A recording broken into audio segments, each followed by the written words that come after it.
श्रीमद्भागवतम स्कंद 2 अध्याय 6 पुरुष सूक्तनु समर्थन श्लोक संख्या अच्छा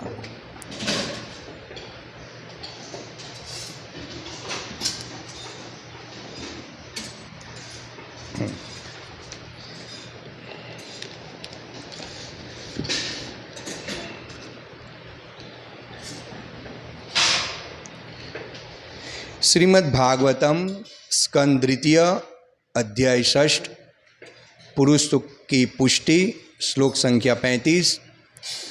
सो अहम समामन्यामयस्तापोमयः प्रजापतीनां विवदन्ति पतिः आस्थाय योगं निपुणं समाहित तं नाच गंच यत आत्मसंभवः। स अहम मैं स्वयं महान ब्रह्मा समान मन्यायमयः वैदिक ज्ञान की शिष्य परंपरा की श्रेणी में तपमयः समस्त तपस्याओं से युक्त प्रजापति नाम जीवों के समस्त पुरखों का अभिवंदितः पूज्य पतिः स्वामी आस्थाय सफलतापूर्वक अभ्यास किया हुआ योगम योग शक्ति निपुणम अत्यंत पटु समाहितः स्वरूप सिद्ध तम परमेश्वर को न नहीं अध्यगच्छम ठीक से समझा यतः जिनसे आत्म स्वयं संभवः उत्पन्न। अनुवाद तात्पर्य श्री श्रीमदेशी भक्ति वेदांत स्वामी प्रभुपाद के द्वारा। यद्यपि मैं वैदिक ज्ञान की शिष्य परंपरा में दक्ष महान ब्रह्मा के रूप में विख्यात हूँ और यदि भी मैंने सारी तपस्याएं की है तथा यदि भी मैं योग शक्ति एवं आत्म साक्षात्कार में पटु हूँ और मुझे सादर प्रणाम करने वाले जीवों के महान प्रजापति मुझे इसी रूप में मानते हैं, तो भी मैं उन भगवान को नहीं समझ सकता जो मेरे जन्म के मूल उद्गम है। ब्रह्मा जी बता रहे जो उनके उद्गम भगवान है, फिर भी मैं भगवान को नहीं समझ सकता जो प्रथम जीव है। और इतने ज्ञानवान है ये ब्रह्मा जी स्वयं बता रहे। तात्पर्य इस ब्रह्मांड में समस्त जीवों में श्रेष्ठ ब्रह्मा जी स्वीकार कर रहे हैं कि वैदिक ज्ञान में अपने पांडित्य अपनी तपस्या संयम योग शक्ति तथा आत्म साक्षात्कार के बावजूद एवं जीवों के पुरखों महान प्रजापतियों द्वारा पूजित होने पर भी परमेश्वर को जान पाने में अक्षम है। अतएव परमेश्वर को जानने के लिए इतनी योग्यताएं पर्याप्त नहीं है। ब्रह्मा जी भगवान को थोड़ा थोड़ा तब समझ पाए जब वे अपने हृदय की उत्कंठा से हृदयोक्त उठ्यमवता उनकी सेवा करने का प्रयत्न कर रहे थे, जो अगले श्लोक में अपने देखा है। जो भक्ति में सेवा का भाव है, अतएव भगवान को सेवा की निष्ठापूर्ण उत्कंठा द्वारा ही जाना जा सकता है। वैज्ञानिक या ज्ञानी होने या योग शक्ति की प्राप्ति की भौतिक योग्यता द्वारा नहीं। इस तथ्य की पुष्टि भगवद गीता अध्याय 18 श्लोक संख्या 54 और 55 में स्पष्ट रूप से हुई है। ब्रह्मभूत प्रसन्न आत्मा न सोचति न कांक्षति शम सर्वे भूतेषु मदभक्ति लभते पराम भक्तया मामाभिजानाति यावञ्च स्मित तत्त्वतः ततो माम तत्त्वततो ज्ञात्वा विशते तदंत अंतरम। वैदिक ज्ञान तपस्या आदि उपर्युक्त उच्च योग्यताओं को प्राप्त करने के भक्ति मार्ग में केवल आत्म साक्षात्कार सहायक बन सकता है, किंतु भक्तिमय सेवा के अभाव में मनुष्य अपूर्ण बना रहता है, क्योंकि उस आत्म साक्षात्कार की स्थिति में भी वह परमेश्वर को यथार्थ रूप में नहीं जान पाता। आत्म साक्षात्कार द्वारा मनुष्य भक्त बनने को पात्र हो जाता है और भक्त सेवा भाव से भक्तया ही क्रमशः भगवान को जान सकता है, किंतु विशेष ते में प्रवेश करता है का यह गलत आश्रय नहीं लेना चाहिए कि इससे परमेश्वर के अस्तित्व में लीन होने का निर्देश मिलता है। इस भौतिक जगत में भी मनुष्य भगवान के अस्तित्व में लीन हो सकता है। कोई भी भौतिकतावादी आत्मा को पदार्थ से विलग नहीं कर सकता, क्योंकि आत्मा भगवान की बहिरंगा शक्ति में लीन रहता है। जिस प्रकार कोई अबूझ व्यक्ति दूध से मक्खन विलग नहीं कर सकता, उसी प्रकार कोई भी व्यक्ति पदार्थ में विलीन हुए आत्मा को कुछ भौतिक योग्यता प्राप्त करने के बल पर विलग नहीं कर सकता। भक्ति से भक्तया इस विशेष ते का अर्थ है साक्षात भगवान का सानिध्य करने में समर्थ होना। भक्ति या भक्ति में सेवा का अर्थ है भवबंधन से मुक्त होना और भगवान की तरह बनकर उनके धाम में प्रवेश करना। भवबंधन से मुक्त होना और भगवान की तरह बनकर उनके धाम। भक्ति योग का भक्तों का लक्ष्य अपना व्यक्तिगत खोना नहीं है। भक्ति योग या भक्तों का लक्ष्य अपना व्यक्तित्व होना नहीं है। मुक्ति के 5 प्रकार होते हैं, जिनमें से एक सायुज्य मुक्ति कहलाती है, जो भगवान के अस्तित्व या शरीर में लीन होना है। मुक्ति की अन्य प्रकारों में सूक्ष्म आत्मा का व्यक्तित्व बना रहता है और इससे आत्मा भगवान की दिव्य प्रेमा भक्ति में लगा रहता है। भगवद गीता के श्लोक में विशेषते शब्द उन भक्तों के लिए आया है जो किसी प्रकार की मुक्ति के लिए इच्छुक नहीं रहते।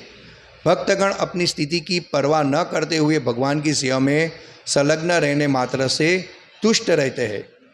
ब्रह्मा जी प्रथम जीव है जिन्होंने सीधे भगवान से वैदिक ज्ञान सीखा। तेने ब्रह्म हृदय यादि कवये, अतः ब्रह्मा जी से बढ़कर और कौन विद्वान वेदांती हो सकता है। वे स्वीकार करते हैं कि उन्हें वेदों का पूर्ण ज्ञान होने पर भी वे भगवान की महिमाओं को समझने में अक्षम है। चूँकि ब्रह्मा से बढ़कर कोई नहीं हो सकता, अतएव तथाकथित वेदांती परम सत्य के विषय में कैसे जान सकते हैं।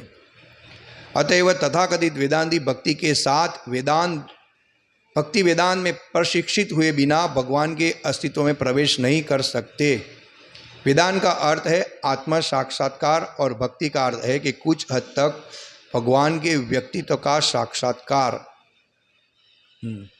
भगवान को कोई भी पूर्णतः नहीं जान सकता, लेकिन आत्मसमर्पण तथा भक्ति भाव से उन्हें कुछ कुछ जाना जा सकता है, अन्य किसी भी विधि से नहीं। ब्रह्म संहिता में भी कहा गया है वेदेषु दुर्लभम, अर्थात केवल वेदांत के अध्ययन से शायद ही कोई भगवान के अस्तित्व को जान सके, किंतु भगवान अदुर्लभम आत्मभक्तो अपने भक्तों के लिए सहज सुलभ है।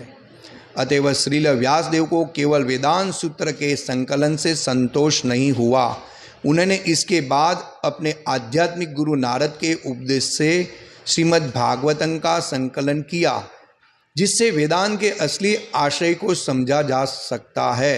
इसी प्रकार श्रीमद् भागवतम ऐसा परम माध्यम है जिसके द्वारा परम सत्य को जाना जा सकता है।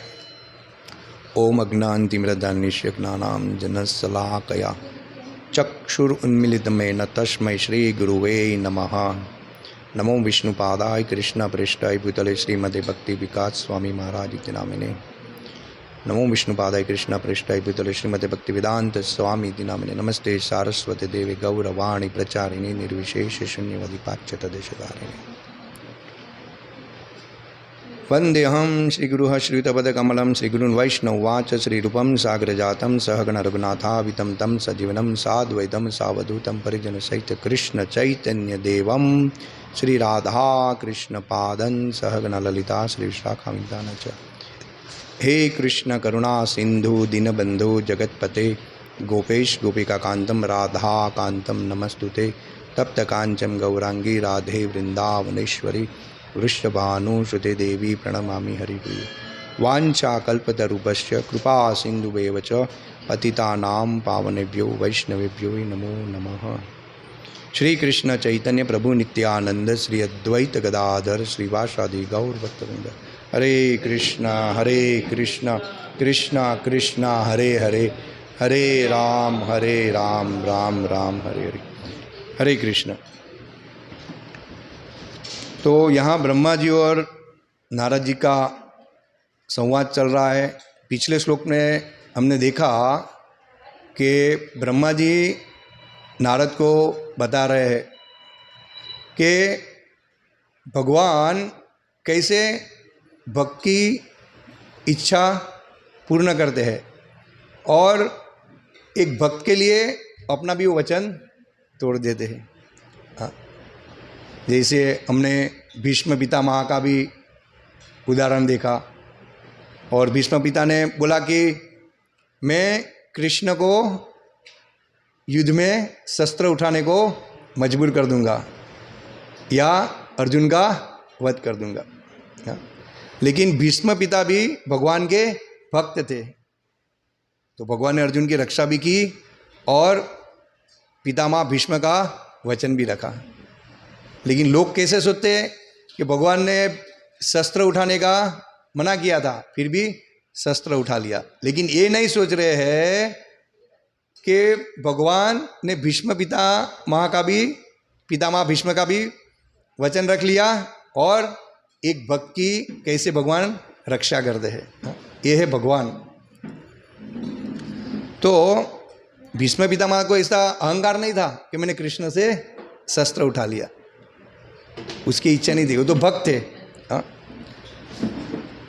और इस श्लोक में अभी ब्रह्मा जी बता रहे स अहम समान्यनायमयः, मैं स्वयं महान ब्रह्मा वैज्ञानिक ज्ञान की शिष्य परंपरा की श्रेणी में। यानी ब्रह्मा जी ने भगवान गर्भोदक एक विष्णु से शिक्षा प्राप्त की। हाँ? भगवान ने उसको ज्ञान दिया और वही ज्ञान ब्रह्मा जी नारद को दे रहे और वही नारद द्वारा एक ज्ञान परंपरा द्वारा ऋषि भक्ति वेदांत स्वामी प्रभुपाद जो इस्कॉन के संस्थापक है उनके पास ये परंपरा द्वारा आया और श्रील प्रभुपाद ने यथारूप ही इनको शास्त्र में समझाया। जैसे 4 संप्रदाय ब्रह्मा रुद्र लक्ष्मी और कुमार, तो ये अपना ब्रह्म मध्व गौड़ीय संप्रदाय। इसलिए इस भगवत गीता पे लिखते हैं यथा रूप। तो हमें बार बार कई श्लोक में ऐसा वर्णन हुआ है कि हमें परंपरा द्वारा ज्ञान समझना चाहिए। क्यों? क्योंकि परंपरा द्वारा जो ज्ञान आया है वही वास्तविक तत्व से हमको समझा सकते हैं। यो मेति तत्व ततः, भगवान बोलते हैं तत्व से ही मेरे को जाना जा सकता है।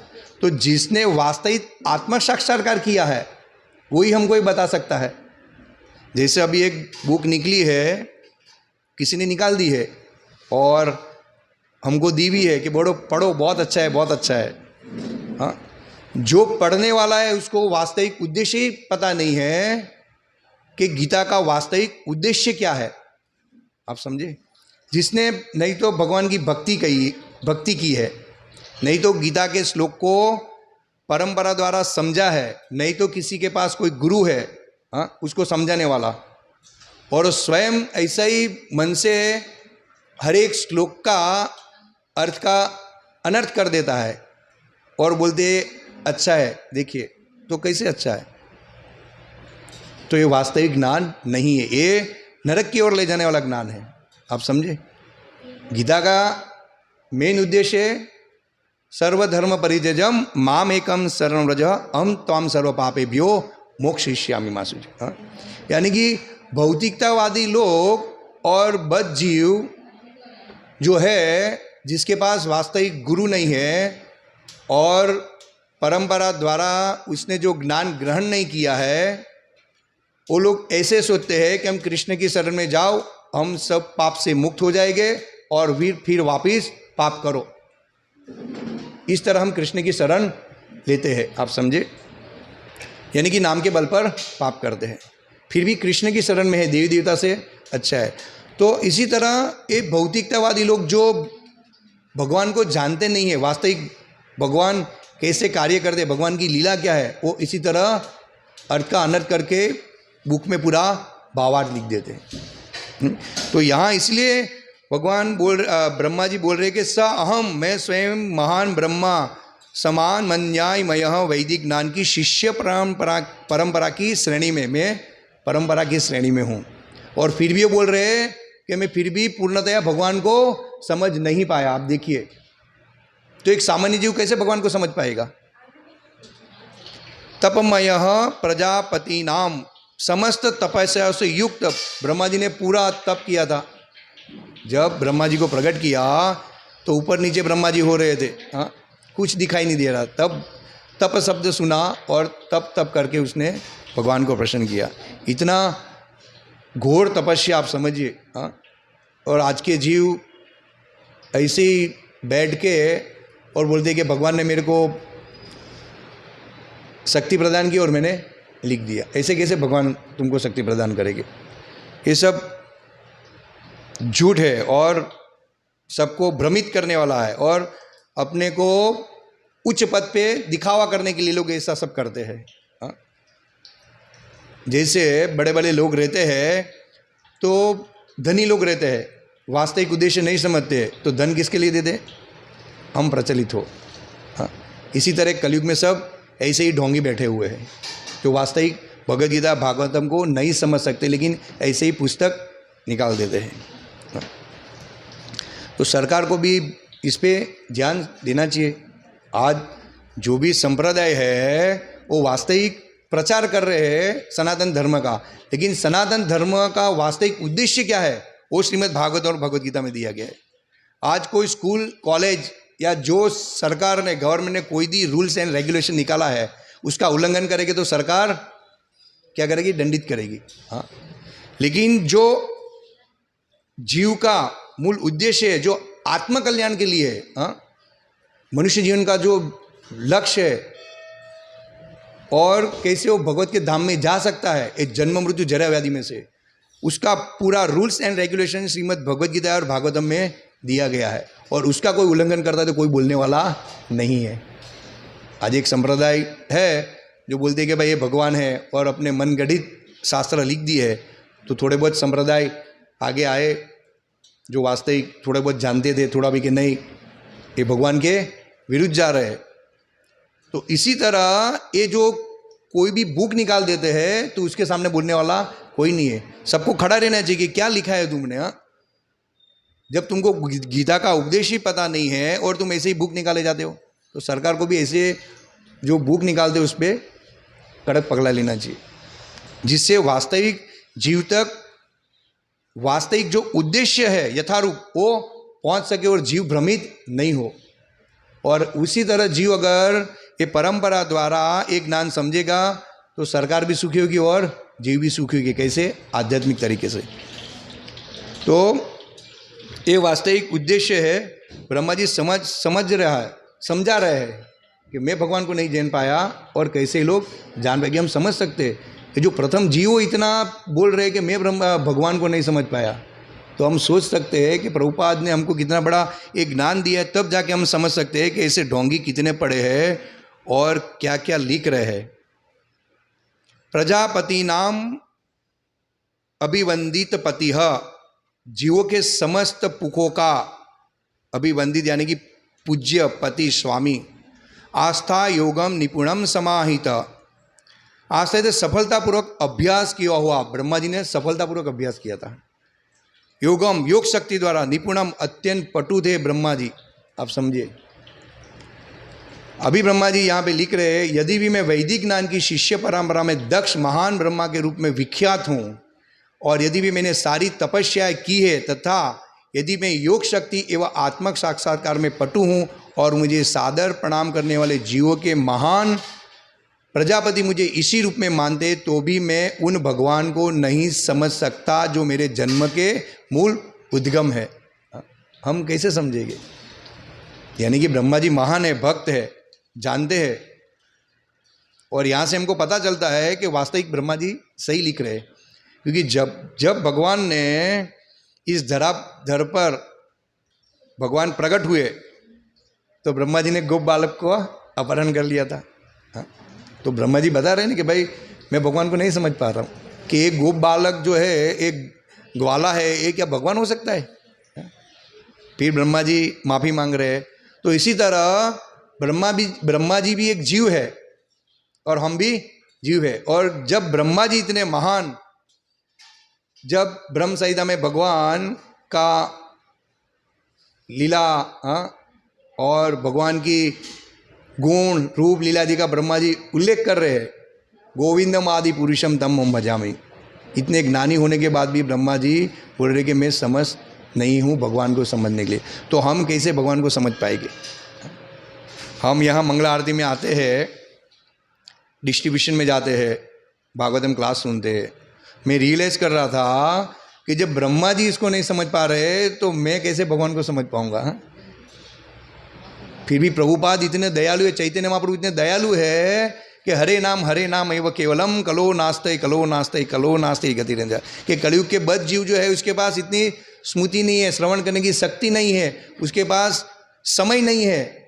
हाँ, ये लोग कलयुग और माया के प्रभाव में इतने डूबे हुए हैं, भौतिक भोग की वृत्ति इतनी तीव्र है लोग में है कि लोग भगवान को नहीं समझ पाएंगे। इसलिए चैतन्य महाप्रभु ने किया हरिनाम करो, हरे कृष्ण कृष्ण कृष्ण हरे हरे, हरे राम राम राम हरे हरे। हाँ, कि इनके द्वारा आप भगवान के धाम जा सकते हो। बस खाली तीव्रता से आप भगवान का नाम लेना चाहिए। और यही तीव्रता से, गंभीरता से हम भगवान का जब नाम लेते हैं और उसका आस्वादन करते हैं, तब जाके हमारी थोड़ी चेतना भगवान को जानने योग्य बन सकती है। जानने योग्य यानी कि हमारी रुचि बढ़ती है भगवान को जानने की। शास्त्र में हमारी रुचि बढ़ती है कि वास्तविक में किस लेवल पे हूँ और मैं कहाँ पे समय दे रहा हूँ और भगवान कितने महान हैं, और मैं माया के प्रभाव में इसी तरह घिसट रहा हूँ जैसे कोई दरिया में बहुत बड़ा मोजार हमको खींच के ले जा रहा हो। हाँ? और हम प्रयास कर रहे हैं कि हम किनारे की ओर जाएंगे और हमको दूर दूर तक ले जाता है और हमको डुबा देता है, और हम आशा रखते हैं कि नहीं हम किनारे पे पहुँचेंगे। ऐसे ही स्थिति हमारी है। हाँ? अगर हम भक्ति को गंभीरता से नहीं लेंगे तो हमारी यही हालत होगी। फिर भी भगवान बहुत कृपाळु है, भक्त वत्सल है। हाँ? मेरा भक्त का कभी भी विनाश नहीं होता है, लेकिन हमें ये सोच के नहीं चलना चाहिए। तो यही हमको यहाँ से सब सीख मिल रही है। और ब्रह्मा जी बोलते हैं कि इतनी उत्कंठा से मैंने भगवान का शरण ग्रहण किया है और उसने जो दोहराया है वही मैं दोहरा रहा हूँ, और वही ज्ञान से मैं आपको सब समझा रहा हूँ। इसलिए भगवान मेरे सब शब्द, जो भी शब्द मैं दोहरा रहा हूँ वो सत्य कर रहे हैं। लेकिन ब्रह्मा जी इसमें कोई भौतिकतावादी का गुणानुवर्णन नहीं कर रहे, टोटली भगवान का ही गुणानुवर्णन कर रहे। हाँ, ये नारद जी ब्रह्मा जी से सीख ले रहे। अभी यहाँ पे प्रभुपाद तात्पर्य में लिख रहे हैं, ब्रह्मा जी भगवान को थोड़ा थोड़ा तब समझ पाए जब वे अपने हृदय की उत्कंठता से हृदयुक्त उठ्ठयवंता, हृदयुक्तम कंठयवत्ता, उनकी सेवा करने का प्रयत्न कर रहे थे, जो भक्ति में सेवा का भाव है। अतएव भगवान को सेवा की निष्ठापूर्ण उत्कंठा द्वारा ही जाना जा सकता है। हाँ। ब्रह्मा जी क्या बोल रहे हैं कि ब्रह्मा जी तब थोड़ा थोड़ा समझ पाया जब वो भगवान की सेवा में लगे थे, और आज हम ज़्यादातर सेवा से दूर जा रहे। यानी भक्तों का पहली प्रायोरिटी होना चाहिए भगवान की सेवा करना, और ये कोई सामान्य सेवा नहीं है। हम इस भौतिक दृष्टि से हम ऐसे ही देख रहे हैं कि जैसे शादी ब्याह या कोई उत्सव में जब हम भक्ति में नहीं थे, उसके पहले हम सब सेवा कर रहे थे। जैसे गणपति में किसी को शरबत दे रहे थे, हाँ, और किसी शादी में जाते तो हम काउंटर पे खड़े रह जाते थे, या हम कोई शादी की तैयारी कर रहे हैं। हाँ, तो थक जाते हैं, तो हम सोचते हैं कि हम अकेले ही करेंगे, लेकिन वो सेवा और ये सेवा में बहुत बड़ा अंतर है, बहुत बड़ा। ये दिव्य सेवा है, भगवान की सेवा है। आप समझिए, भगवान को एक पत्रम पुष्पम फलम तोयम यो में भक्तिया प्रयच्छन्ति तदहम भक्ति उपयतम अश्मानी प्रणतात्मा। एक पत्र पुष्प कोई भक्त प्रेम से चढ़ाता है तो भगवान उसको ग्रहण कर लेता है, आप देखिए। और यही सेवा हमको मिली है, तो हमको इसको हृदय से करनी चाहिए। क्या आज सब वैष्णव प्रसाद ले रहे हैं, मैं भगवान का कीर्तन करने जा रहा हूँ, कितना भक्त जो सुनेंगे उसका कल्याण होएगा, पेड़ पौधे जीव। हाँ, और मैं किसी को एक बुक दूंगा, बुक यानी कि ग्रंथ, जो आध्यात्मिक ग्रंथ है भगवद गीता भागवतम, वो जीव को पढ़ के वो जीव भगवान के पास नज़दीक जाएगा और कभी भी भगवान की शरण में जाएगा। हाँ, ये वास्तविक सेवा है। इसीलिए यहाँ पे बता रहे हैं कि भक्ति में सेवा का भाव है। हाँ, अतएव भगवान की सेवा में निष्ठापूर्वक उत्कंठता द्वारा ही जाना सकते हैं, यानी कि हमको गंभीरतापूर्वक भगवान की सेवा में लगना चाहिए। हम वीक में एक बार आते हैं, फिर भी हमारा हृदय इतना स्वच्छ नहीं है कि हम इसका आस्वादन कर सकें। हम आस्वादन यही करते हैं कि बस आए, थोड़ा प्रचार कह रहे, शांति से बैठे और हमको प्रसाद मिले बस। लेकिन हमको रियलाइज़ करना चाहिए कि प्रसाद भी मिला है, भक्तों ने कितने प्रेम से भगवान के लिए बनाया है, मैं सब सेवा कर रहा हूँ। हाँ, फिर भी मैं तो भगवान का ही सब ले रहा हूँ। भले भगवान कोई हमको पगार नहीं दे रहा, लेकिन ये तो पगार से भी ज़्यादा हम ले रहे हैं ना। कौन बिठा के हमको प्रसाद खिलाएगा? कौन हमको यहाँ से गाड़ी में ले जाएगा और वहाँ पे खड़ा रखेगा अपार्टमेंट में, रो हाउस में, और फिर हमको बुक देगा, लो बुक लो फिर आप जाओ। इतनी फैसिलिटी देते हैं। हाँ, इतना तो कोई मालिक भी अपने लिए नहीं करता है, जिसके हम सर्विस करते वो भी वो ऐसा प्रोवाइड नहीं करेगा। वो करेगा नहीं करेगा, वो ऐसा बोलेगा कि जाओ ये तुम काम करो, फिर थक के आओ, फिर मैं आपको आराम से सब खाना दूंगा। हाँ, वो भी पापमय खाना। ये हमारी चेतना होनी चाहिए कि कितना भगवान दयालु, प्रभुपाद कितने दयालु है कि हमको सब ये विधि दी है कि जिसमें पग पग पर, पद पद पर, हाँ, हर क्षण हर पल हमको भगवान का आस्वादन करा दिया और भगवान की सेवा में हमको नियुक्त किया है। ये जब हम रियलाइज़ करेंगे तो हम भक्ति में अवश्य आगे बढ़ेंगे। हमें सेवा से कभी भी दूर नहीं जाना चाहिए। तो यही ब्रह्मा जी बता रहे हो। फिर ब्रह्मा जी बोल रहे हैं यहाँ पे, ब्रह्म भूत प्रसन्न आत्मा न सोचती न कांक्षति सम सर्वे भूतेषु मद भक्ति लभते पराम। इस प्रकार जो दिव्य पद पर स्थित है वह तुरंत परम ब्रह्म का अनुभव करता है और पूर्णतया प्रसन्न हो जाता है। वह न तो कभी शोक करता है न किसी वस्तु की कामना करता है। वह प्रत्येक जीव पर संभाव रखता है। उस अवस्था में वह मेरी शुद्ध भक्ति को प्राप्त करता है। ब्रह्मभूत प्रसन्न आत्मा, हम ब्रह्मभूत प्रसन्न आत्मा पे भी नहीं पहुंचे हैं। हाँ? क्योंकि यहाँ पे लिखा है न किसी वस्तु की कामना रखता है, न वो शोक करता है, और वह प्रत्येक जीव पर संभाव रखता है। तो हमें सीखना चाहिए कि हमें कोई कामना नहीं करनी चाहिए। गाड़ी में जगह हो नहीं हो, बाइक को किक मारो और पुस्तक वितरण के लिए निकल जाओ। पुस्तक वितरण कोई साधारण सेवा नहीं है। मैं कल प्रभुपाद लीलामृत में पढ़ रहा था, तो प्रभुपाद बता रहे हैं कि जो भी बुक डिस्ट्रीब्यूशन कर रहे हैं, हाँ, उसको कृष्ण के 100 बार आशीर्वाद मिलते। 1 बार 2 बार 3 बार नहीं, 100 बार। आप सोचिए। और हम कभी कभी भक्तों बोले, प्रभु जी कुछ कृपा करो, कुछ कृपा करो, कुछ आशीर्वाद दो। वो पाटे के भक्त है गोपाल प्रभु, वो जब भी मिलते किसी को, प्रभु जी कुछ आशीर्वाद दो, आशीर्वाद दो। मैं बोला, अब आशीर्वाद लेने के लिए आते हो, हमारे पास आशीर्वाद है ही नहीं तो आपको दे कहाँ से? हाँ? और वो वास्तविक आशीर्वाद लेने का है तो आप डिस्ट्रीब्यूशन करो। हाँ? भगवान 100 बार अपने को कृपा करते हैं। प्रभुपाद बोलते हैं कि मेरे गुरु महाराज का मूड है, वास्तविक उद्देश्य है कि, और प्रभुपाद खुश हो जाते थे। और लीलामृत में लिखा हुआ है प्रभुपाद ने कि 100 बार कृष्ण उसको आशीर्वाद देगा। यानी कि डिस्ट्रीब्यूशन में कभी भी नहीं छोड़ना चाहिए। ये भी सेवा है, सब सेवा भगवान से अभिन्न है। तो ये ब्रह्मभूत प्रसन्न आत्मा, तो हम जो ब्रह्मभूत प्रसन्न आत्मा पे है, यहाँ पे प्रभुपाद कोट में लिख रहे हैं कि भक्त वास्तविक ब्रह्मभूत प्रसन्न आत्मा की ऊपर है। ये लिख दिया, लेकिन वास्तविक ब्रह्मभूत आत्मा क्या है वो हम रियलाइज कर सकते हैं ना, कि हम ब्रह्मभूत प्रसन्न आत्मा की स्थिति पे है कि नहीं है। क्योंकि हम तो शोक करते कभी कभी कि मेरे साथ ऐसा हो गया, मेरे साथ वैसा हो गया। हाँ, हम कुछ इच्छा रखते हैं, और यहाँ बोलते हैं शोक नहीं करता है, कोई कामना नहीं रखता है, और सब जीव पे संभाव रहता है। हाँ? यानी कोई शिक्षा गुरु डांट दिया तो लोग ऐसे हो कि भाई यहाँ तो ऐसा लिखा है कि वह प्रत्येक जीव पर संभाव रखता है, तो मेरे साथ भी संभाव रखना चाहिए ना। अरे भाई, लेकिन आध्यात्मिक ज्ञान और विषय में अगर आप कुछ गलती कर रहे हो और आपको कुछ वो उपदेश दे रहा है तो वास्तविक वो संभव है, क्योंकि आपको भी वो गाइडेंस कर रहा है और दूसरे को भी वो गाइडेंस कर रहा है। ऐसा नहीं कि खाली आपको ही वो सलाह दे रहा है और दूसरे को नहीं दे रहा है। जहां गलती हो रहा है वहां पे बता रहे हैं, इसके लिए कि जिससे हम आध्यात्मिक में कोई गलती ना करे, कोई अपराध ना करे, हाँ, और हम बिना अपराध आगे बढ़े। तो ये वास्तविक ब्रह्मभूत प्रसन्न आत्मा है, ये हमें समझ के चलना चाहिए।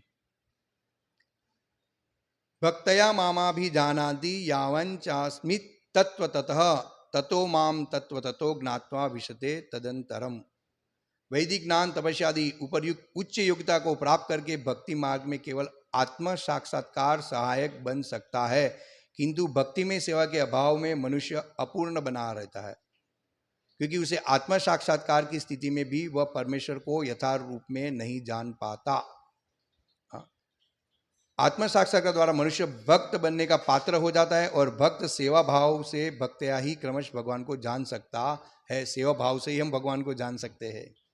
अगर हम सेवा से दूर भागेंगे तो हम वास्तविक भगवान को नहीं जान पाएंगे, क्योंकि भगवान भक्त पर विशेष कृपा करते हैं कि मेरी सेवा कर रहे, इसलिए मैं उसको ऐसी बुद्धि और ज्ञान प्रदान करूं जिससे वो मेरी और निकट आ सके सेवा में, और हम भगवान की सेवा से दूर जा रहे। ठीक है, सेवा कर रहे, लेकिन भाव हमारा एकदम शुद्ध होना चाहिए।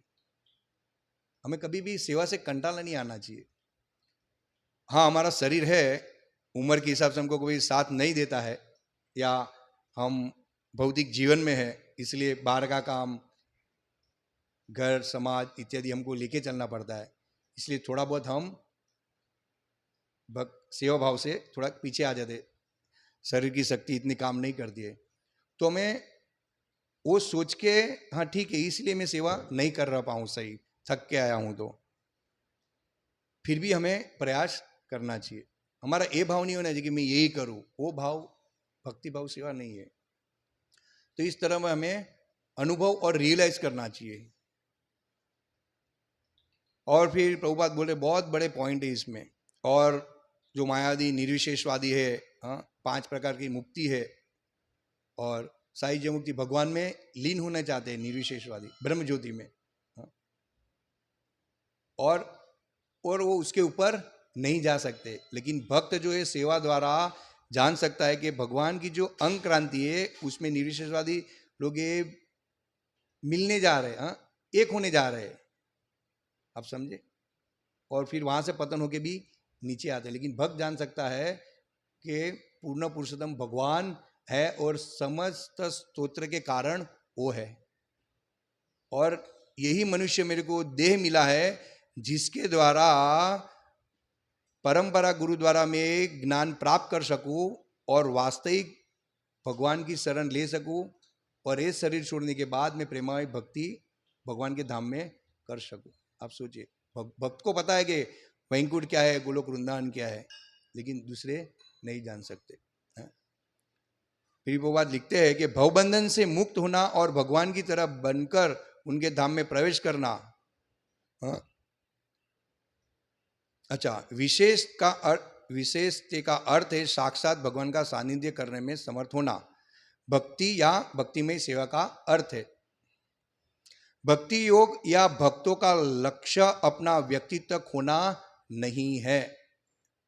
भक्ति योग या भक्तों का लक्ष्य यानी कि अपना व्यक्तित्व खोना नहीं है। अपना व्यक्तित्व यही है कि नित्य कृष्ण दास, मैं कृष्ण का दास हूं। अगर हम माया के चंगुल में आ गए, अभक्तों का संग किया, तो हमारा व्यक्तित्व हम खो देते। व्यक्तित्व खोना यानी कि भगवान से हमारा जो वास्तविक संबंध है उस संबंध को हम भूल जाना, और जो भोग वृत्ति है, इंद्रिय तृप्ति है, हाँ, ये साहित्य मुक्ति, हाँ, यानी कि भगवान जैसा कुछ नहीं है और प्रकाश उसमें हम लीन हो जाते हैं और हमारा व्यक्तित्व खो देते हैं, हाँ, अपना व्यक्तित्व खो देते हैं। यस, सायुज्य मुक्ति। भगवान के साथ जो आदान प्रदान करना है वो भक्त जान सकता है। हाँ, और भक्त जो है ये 5 में से कोई भी मुक्ति की आशा नहीं रखता है। कोई भी मुक्ति की, भक्त तो जो है अन्य अभिलाषिताम शून्य, भगवान की जो भी इच्छा हो, हाँ, भगवान की जो भी इच्छा हो, यानी कि जो ब्रह्म ज्योति में लीन होते हैं वो उसका व्यक्तित्व खो देते कि इसके ऊपर कुछ है ही नहीं, अभी हम परमानेंट मुक्त हो गए। लेकिन वास्तविक मुक्ति ये नहीं है। वास्तविक मुक्ति है कि भगवान ने धाम में जाकर हमें भगवान की दिव्य प्रेममय सेवा में जो हमको लाभ मिलता है वो वास्तविक मुक्ति है। यहाँ पे लिखा है व्यक्ति का, मुक्ति के अन्य प्रकारों में सूक्ष्म आत्मा का व्यक्तिगत बना रहता है और इसमें आत्मा भगवान की दिव्य प्रेमा भक्ति में लगा रहता है। भगवद गीता के श्लोक में विशेषतः शब्द उन भक्तों के लिए आया है जो किसी प्रकार की मुक्ति के लिए इच्छुक नहीं रहते। भक्तगण अपनी स्थिति की परवाह न करते हुए भगवान की सेवा में संलग्न रहने मात्र से तुष्ट रहते हैं। ब्रह्मा जी प्रथम जीव है जिन्होंने सीधे भगवान से वैदिक ज्ञान सीखा। तेने ब्रह्म हृदय आदि कवये, अतः ब्रह्मा जी से बढ़कर और कौन विद्वान वेदांती हो सकता है। वे स्वीकार करते हैं कि उन्हें वेदों का पूर्ण ज्ञान होने पर भी वे भगवान की महिमा को समझने में अक्षम है। क्योंकि ब्रह्मा से बढ़कर कोई नहीं हो सकता, अतएव तथाकथित वेदांती परम सत्य के विषय में कैसे जान सकते हैं। जो बड़े बड़े वेदांती है वो कैसे जान सकते, जब ब्रह्मा जी खुद बता रहे हैं कि मैं इतना बड़ा ज्ञानी, इतना बड़ा वेदांती, हाँ, और भगवान का मैं प्रथम जीव ये नहीं समझ पा रहा हूँ, खुद भगवान को जानने में अक्षम हूँ। तो बड़े बड़े एक कथाकार, कथाकथित कथाकार, वेदांती जो वास्तविक भगवान को नहीं समझते वो कैसे भगवान को जान पाएंगे। तो यही ब्रह्मा जी यहाँ पे हमको ज्ञान दे रहे, फिर बोल रहे वेदेषु दुर्लभम, अर्थात केवल वेदांत के अध्ययन से शायद ही कोई भगवान के अस्तित्व को जान सकता है। वेदांत के द्वारा भगवान का अस्तित्व खाली जान सकता है। किंतु भगवान अदुर्लभम आत्मभक्तो, अपने भक्तों के लिए सहज दुर्लभ सुलभ है। अतएव श्रील व्यास देव का केवल वेदांत सूत्र के संकलन में संतोष नहीं हुआ, उन्होंने इसके बाद अपने आध्यात्मिक गुरु नारद के उपदेश से श्रीमद् भागवतम का संकलन किया, जिसे वेदांत के असली आशय को समझा जा सकता है। इस प्रकार श्रीमद् भागवतम ऐसा परम माध्यम है जिनसे द्वारा परम सत्य को जाना जा सकता है। व्यासदेव को संतुष्टि नहीं हुई, पूरा वेदांत सूत्र लिखा। फिर नारद जी के मार्गदर्शन के अनुसार उसने श्रीमद् भागवतम की रचना की, जिससे हम परम सत्य को जान सकते हैं। इसलिए हम श्रीमद् भागवतम पे ज़्यादा जोर देते हैं कि आप श्रीमद् भागवतम ग्रंथ लीजिए जिससे आप परम सत्य को जान सके। वेदांत सूत्र इत्यादि है, लेकिन वो परम सत्य की ओर ले जाने वाले में पूरा उसके अंदर तात्पर्य नहीं है। वो पूरा सार जो व्यासदेव ने है निकाल के श्रीमद् भागवतम में रख दिया है। इसलिए प्रभुपाद बोलते हैं नित्यम भागवत सेवा भगवती उत्तम श्लोके भक्ति भवती नष्ट की। प्रभुपाद लीलामृत में दिखते हैं कि भक्तों को सुबह 1 घंटा और शाम को 1 घंटा श्रवण करना चाहिए और बाकी समय हमको प्रचार में देना चाहिए। आप समझे, वहाँ पे प्रभुपाद के एक शिष्य ने लिखा था और वो कुछ श्रवण पे ही जोर दे रहे थे, मैंने थोड़ा पढ़ा, लेकिन प्रभुपाद फिर उसका खुलासा करते हैं कि सुबह शाम श्रवण और फिर भगवान का प्रचार, यानी कि प्रचार भी बहुत महत्व है। तो इस श्लोक से हम यही जान सकते हैं कि भक्त जो है सबसे उच्च कोटि में, जो श्री कृष्ण की शरण में है, वो ब्रह्म ज्योति में लीन होना नहीं चाहते हैं। और यहाँ ब्रह्मा जी से हमसे उपदेश मिलता है कि इतना ज्ञान होने के बावजूद भी ब्रह्मा जी ऐसे बता रहे हैं कि मेरी कोई योग्यता नहीं है भगवान को जानने की, और फिर बता रहे हैं कि सेवा के द्वारा हम भगवान को जान सकते हैं। और जब ब्रह्मा जी भटक गए तो नारद जी ने उपदेश दिया और श्रीमद् भागवतम ग्रंथ की रचना की, जिससे हम परम सत्य की ओर जा सके। इसलिए भागवतम में जो भी भगवान की लीला है उसको हमको गंभीरता से लेनी चाहिए। अम्बरीश महाराज की, ध्रुव महाराज की, प्रहलाद महाराज की, कि कैसी भगवान की शरण में थे और ब्रह्मा जी खुद भगवान को पकड़ के रखे, भगवान के शरण कमल। इस तरह ब्रह्मा जी यहाँ पे बता रहे हैं। और हम इसी तरह ब्रह्मा जी जैसे नारद को उपदेश दे रहे, इसी तरह हमको गुरु का हर संदेश, हर नियम हमें गंभीरता से लेना चाहिए।